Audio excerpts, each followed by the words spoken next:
Good morning. Happy Monday. And, I wanted to take a minute this morning. I didn't actually plan on doing this Facebook Live this morning, but after my walk with Sophia to school, I really felt compelled to share this. And, we, as you could probably tell if you've looked at my Facebook wall at all, we have been in Colorado, I don't even know where we were. We were in Columbus, Ohio for the Summit of Greatness. And the Summit of Greatness is a Lewis Howes event where he basically brings in the most amazing speakers: Mel Robbins, Tim Story, Brendan Bouchard, Esther Perel. Like, he brought in some incredible speakers for a 3-day event, and it was absolutely amazing. It rocked our world. I mean, this is an event where there's something for everybody. We had like 30 or 40 of our friends there with us, and it was interesting to see what everyone's takeaways were from the different speakers. And someone may have resonated with one person and I didn't, but I resonated with another. And it was truly amazing. But at the end of the event, your brain is so filled in almost like this serious sense of overwhelm. Like, I woke up this morning, it's been nonstop, coming back. And there's a massive sense of overwhelm. And my brain is just filled with all of this stuff that I learned. And at the same time, I have a business and a family and a husband and in projects. And it's like this morning I was in a little bit of a tizzy, if I'm going to be real, right? So I was in a little bit of a tizzy, got to get the kid to school. And then I want to go do yoga because I haven't been able to clear my brain and, practice yoga, which I'm really loving right now. And I was stressed because I only have a few hours to get things done, but I also want to data dump everything I learned. A great trick, by the way, for anybody that goes to events or listens to a lot of podcasts is implementing what you're actually learning is the key, right? Otherwise, you just become I like to call it shelf help, where you read and consume books or consume podcasts or consume events and you do nothing, okay? And it's really easy to do that because of this massive overwhelm. So I know my strategy is to go ahead and have 3 things from the event that I want to take away and I want to implement. So that's what I do. I come up with my 3 things. But meanwhile, I'm in this tizzy, right, of I need to data dump this, but when am I going to do it? Because I'm so busy and I have to do this and I have to do this, and it's super overwhelming. So as I'm walking Sophia to school this morning, I'm rushing her to school because I want to get home and try to do this data dump before I go to yoga and before I take a shower. And my brain is just crazy. And all of a sudden, we're walking and Sophia said, "Hey, Mommy."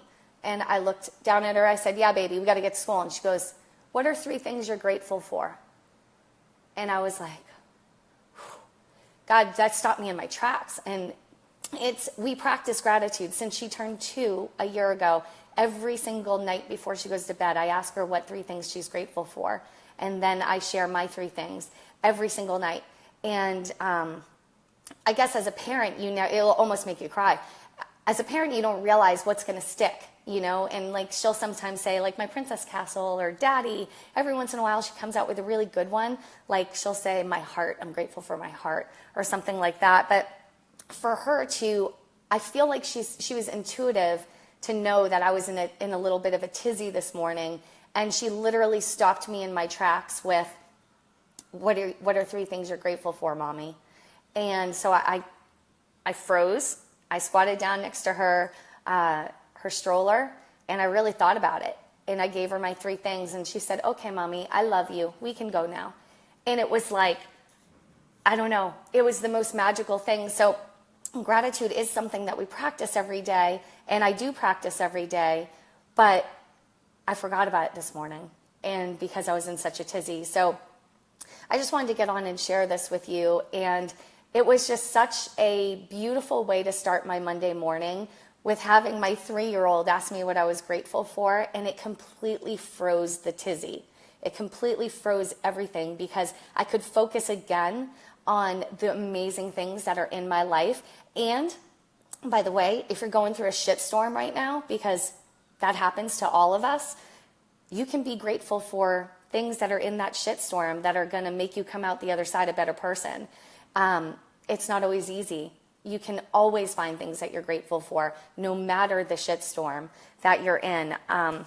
So anyway, I just wanted to share this with you guys this morning. And if you feel like you're in that Monday batshit mindset craziness, stop just for a minute and say 3 things you're grateful for. And really think about it and make it powerful for yourself. And that's something I practice, and usually on a daily basis, but I had my munchkin to remind me. And if you have 14 minutes, there's the Tony Robbins priming process. I'll put the link in the comments below. But the Tony Robbins priming process, when I'm in a real shitstorm and I feel like, an animal and I feel like I'm going to lose it, that's where I go.